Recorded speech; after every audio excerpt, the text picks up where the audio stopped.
Thank you for listening to Scandinavian Crimes Podcast. Be sure to check out the episode links and be part of our other social media platforms where you can leave a topic suggestion or even share some of your insights regarding the subject matter of the episode. We'll always do our best to provide a well-researched episode, but sometimes due to limited access, translation issues, and inconsistent evidence between multiple sources, there can be information that's lost. It is therefore good to do your own research and get a deeper understanding of a case of your own interest. So with that all said, let's start today's episode.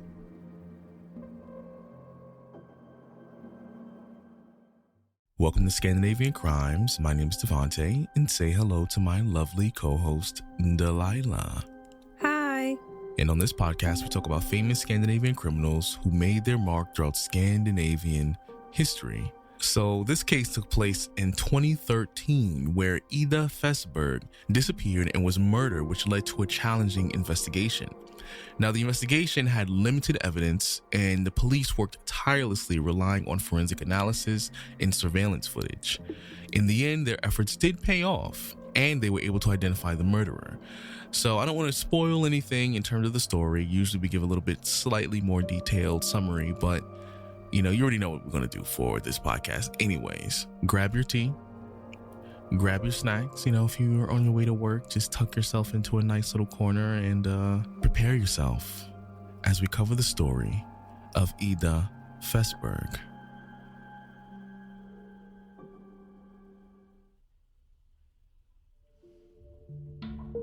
On Sunday, June 30th, 2013, a warm summer day in Trollhättan, police officers were alerted to a quiet residential area.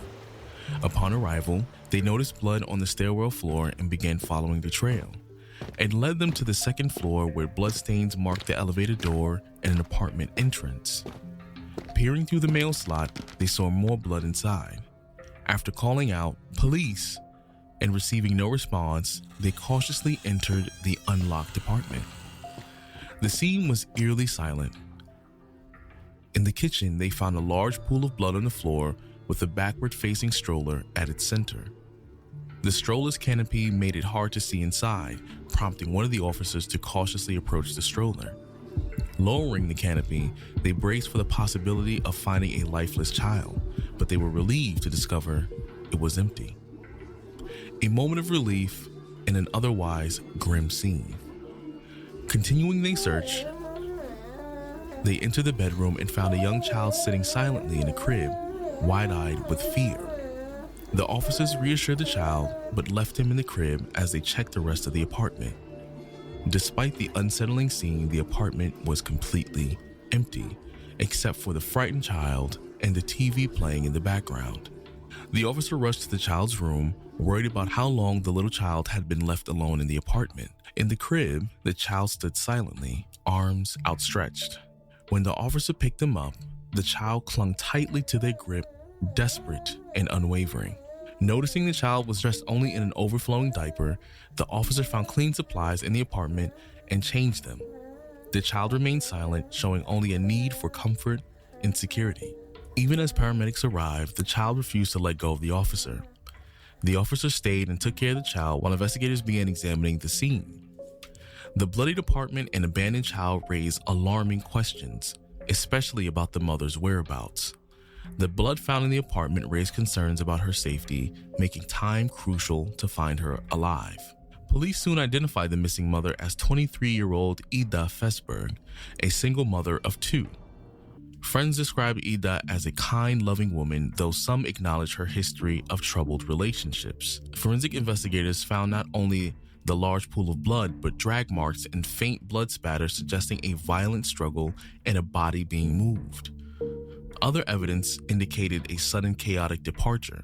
The same day, emergency services found a burning Volvo near Grästorp. It was registered to a 35-year-old man living nearby. Along with his 31-year-old acquaintance, both men were questioned by police. The charred remains of the car were sent to be examined, while the missing woman, the burned car, and the suspicious individuals were circumstantially connected. There was no direct evidence linking the two men to Ida's disappearance. By July 1st, Ida's ex-boyfriend had been taken into custody, though he denied any involvement. He had contacted Ida on the day she vanished, but it was unclear whether he had been at her apartment that day. The ex-boyfriend provided details to strengthen his alibi. After verifying his claims, it was clear he had no involvement, leading to his release later that evening. The investigation then shifted to Ida's acquaintances, uncovering a connection between her disappearance and the burned car. Ida's father mentioned a man named Andreas Johansson, who had a violent criminal history. He had been involved in the neo-Nazi circles leading the National Socialist Front in Trollhättan during the 1990s. He was convicted in 1993 for assaulting a Somali man and later for domestic abuse and hate crimes.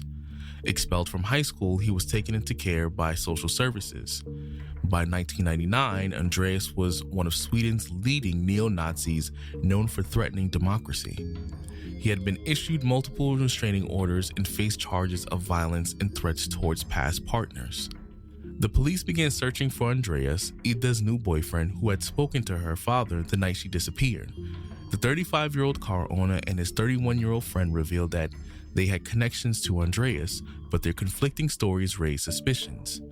Despite this, the prosecutor chose not to detain them, and they were released.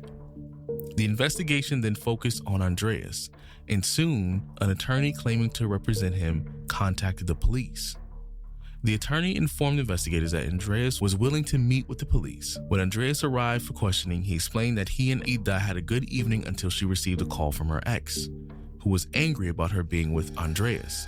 He stated that he took the phone from Ida, felt threatened by the ex, and decided to end the evening.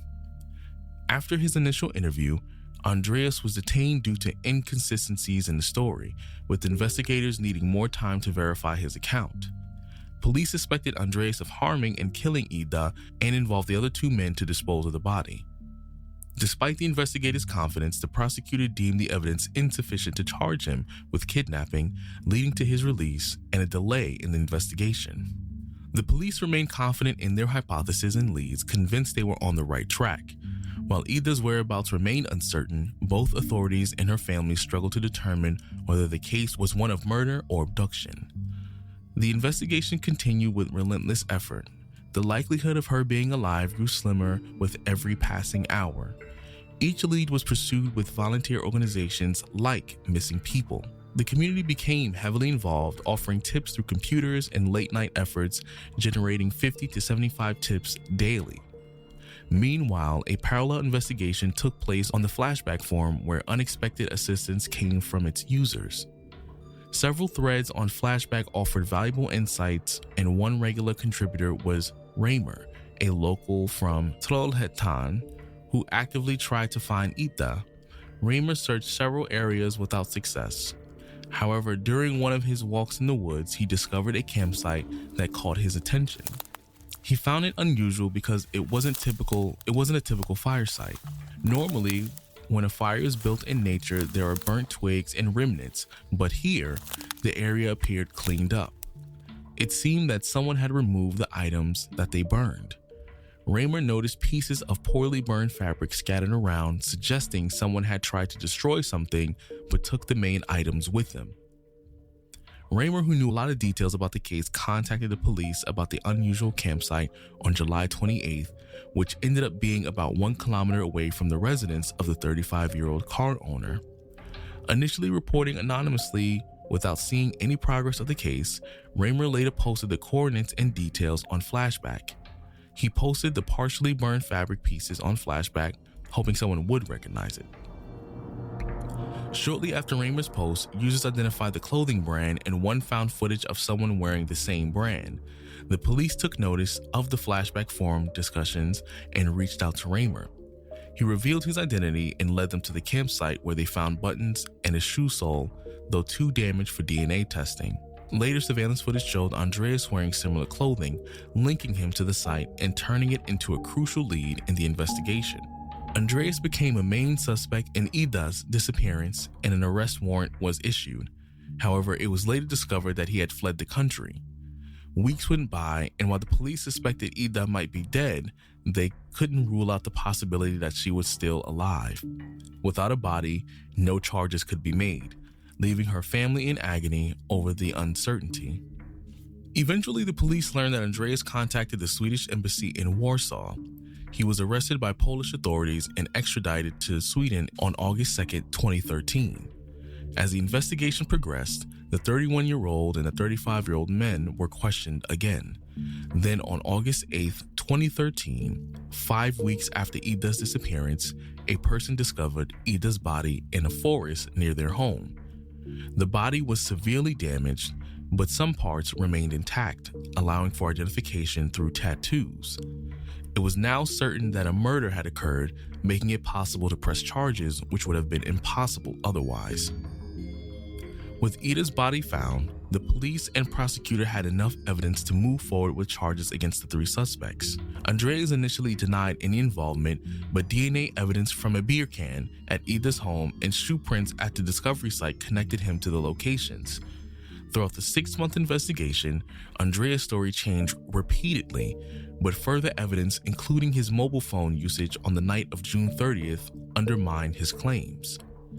It was confirmed that the murder occurred by 12:30 a.m. and Andreas had been with Ida in the apartment until at least 12:15. The chance of another person entering during that brief window was highly unlikely. The only person who could explain what happened that night was Andreas himself. In court, Andreas appeared composed, showing no signs of worry or fear, and maintained his innocence, insisting he was not involved in the crime. The other 2 suspects also remained unemotional. The prosecution's theory suggested that after an evening phone call from Ida's ex-boyfriend, Andreas became violent, possibly using a blunt object or knife to kill Ida.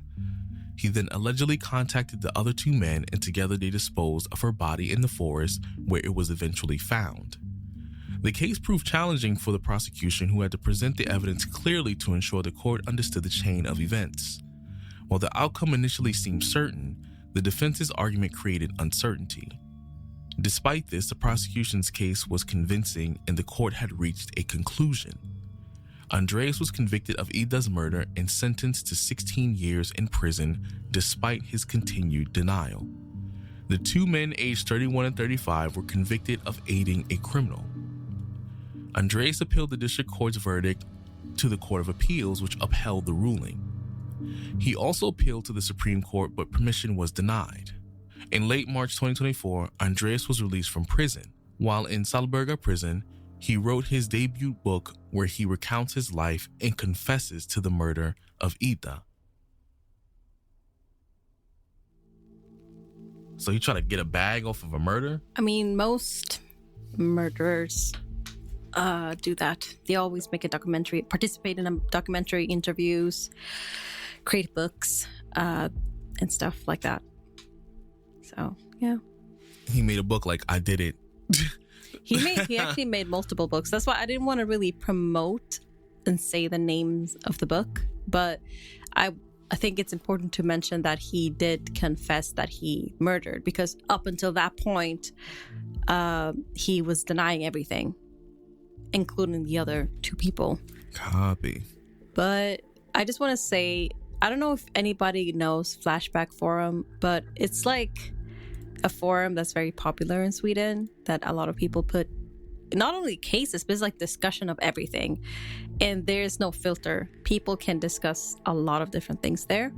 And for them to be able to find and have discussion threads and was able to solve or find a lot of evidence to at least, identify Andreas and stuff like that, that's incredible.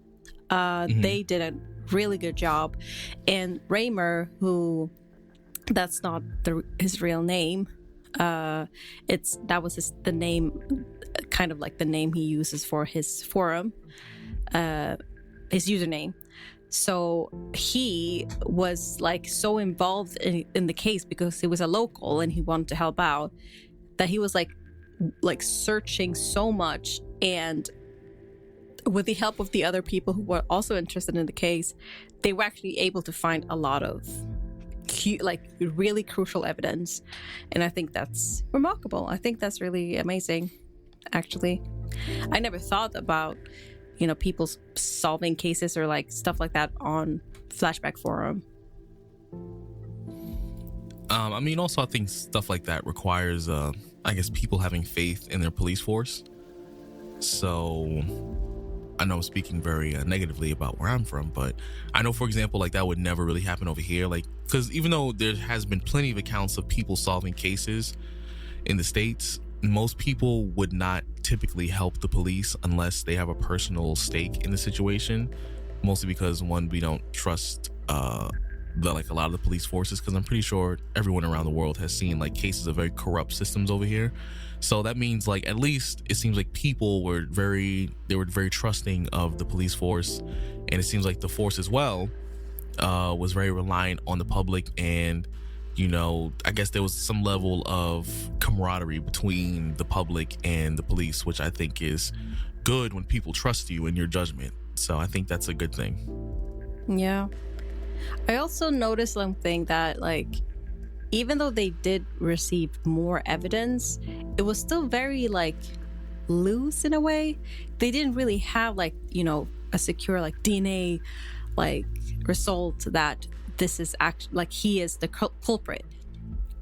But they had, like, this circumstance kind of, they could piece everything together based on the evidence of circumstances.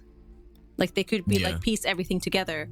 And at first I didn't think that actually was possible to sentence somebody for 16 years. Like, this is a very long time without having, I guess, more evidence. But they were basically saying, like, oh, because he got a call 12 a.m. or something, it would be impossible for anybody else to go during that short of amount of time. And then there was this evidence of the clothing and stuff like that. So, like, everything was circumstantial.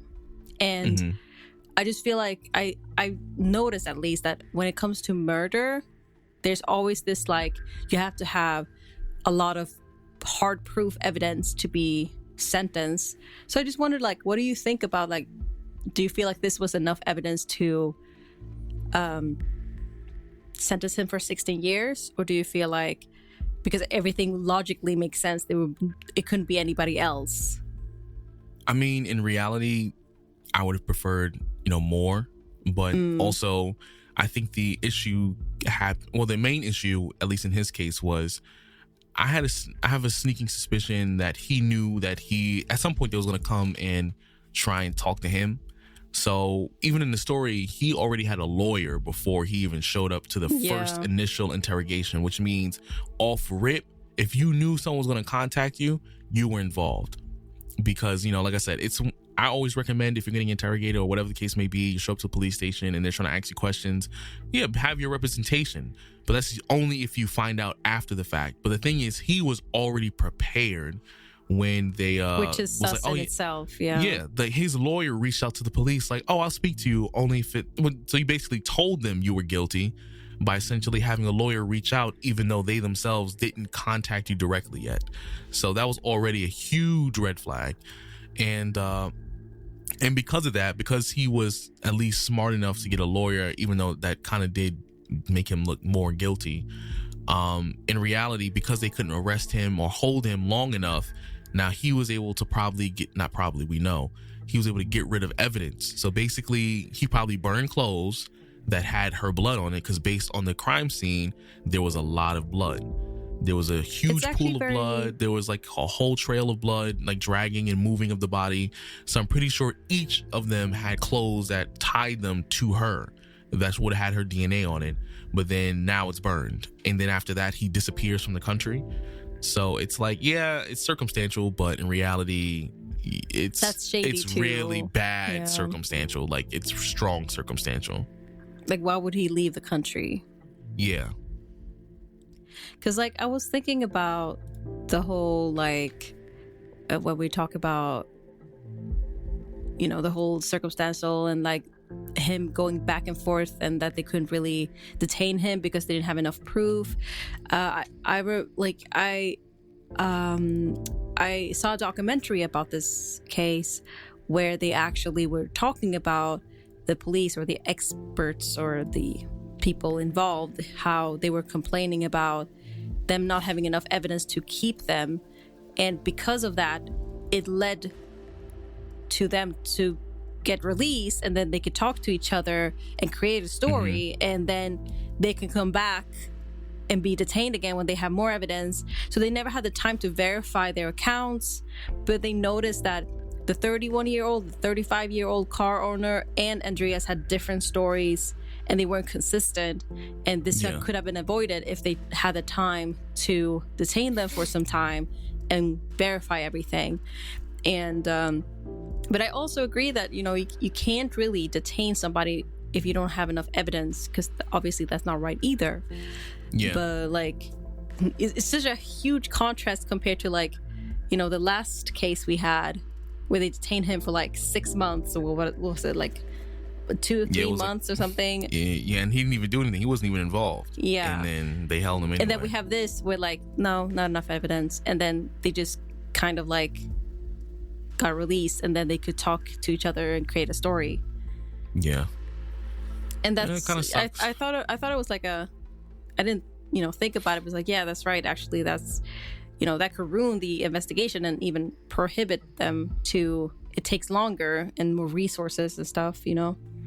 Yeah, and the more you try to do things the right way, it takes more resources, more time. You try to do things by the book, and then you end up with situations like this where people are burning and getting rid of evidence, which can then hinder an airtight case versus relying on, you know, circumstantial evidence. Even though the evidence was, like I said, a really bad circumstantial, it still would have been a far better, you know, case if they had absolutes versus, you know, things that technically someone can wiggle their way out of. So based on what was presented in the story, it seems like, you know, justice was served. And especially if he wrote a book saying, oh yeah, I did it. And I'm like, yeah, if he admitted he did it and wrote a book about it, trying to make money off of it, then yeah, justice was served. Do you think the sentence in itself was fair? Because some people were criticizing and saying that it was too lenient, saying that, you know, it was a very severe murder and crime, and also his history, criminal history and stuff like that. And, you know, they thought that it was a very, very lenient sentence. Do you think that's lenient, or do you think it's fair? I think it's a little lenient because he came out in 2024. Oh, sorry, I meant for like Swedish standards, not like American standards. I mean, yeah, Swedish standards is just lenient in general. So yeah, 2013, I remember 2013. I was in college 2013. He was released in 2024. 2024 was just a few weeks ago. So in reality, I know it's been a long time, but it wasn't even 16 years, right? It was more like 10. 2013 and 2024 is like 10 years. Might not mathing. Wait, when did he get? It was sentenced. 2024. Yeah, he got released 2024, but he got arrested 2013. Yeah, that's like. But when did he get sentenced? Oh, maybe we. I mean, if he got arrested 2013, but we can assume 2013. Yeah, okay. Yeah, so he was only in jail for 11 years. So that was very lenient. I guess he probably was on parole. Yeah, no, I still think that's far too lenient, especially coming out of jail and then I'm going to write a book about it. I think in Sweden, it's usually around 10 to 16. If it's like lenient. Super severe, that was severe. I know, but like it's like planned and everything. I don't know if there's like proof of a lot of planning. Like there's a rule thing. I can't remember. Yeah, exactly. I guess since it was circumstantial, they gave him 10. But even then, he wrote a book afterwards, which technically, confessed. I mean, he confessed, which they could not reopen the case. But isn't it outside of the constitutional? What was the name of it? I think you're talking about double jeopardy. You can't be charged for the same thing twice. No, not that. I'm saying that like you can't be charged after a certain time of the case. So if it's like older than 15 years. But he was already charged, so that doesn't apply. Oh, really? Okay, I don't know. Yeah, like if it was something he never got charged for, then yeah. Oh, you can't double charge anyway, so it doesn't that's matter. Why I said double jeopardy specifically, because you can't double charge. But I don't know. Swedish laws are different, but I think it was too lenient. But let us know what y'all think. Do you feel like his time was lenient? Do you feel like the evidence could have been a little more detailed? Do you think they should have put a little more effort into the investigative process? Y'all let us know. because I think it's too lenient. He should have had more time. Take care of the people you find special and stay safe out there, my lovely friends, and we shall reconvene next week. Peace out. Bye.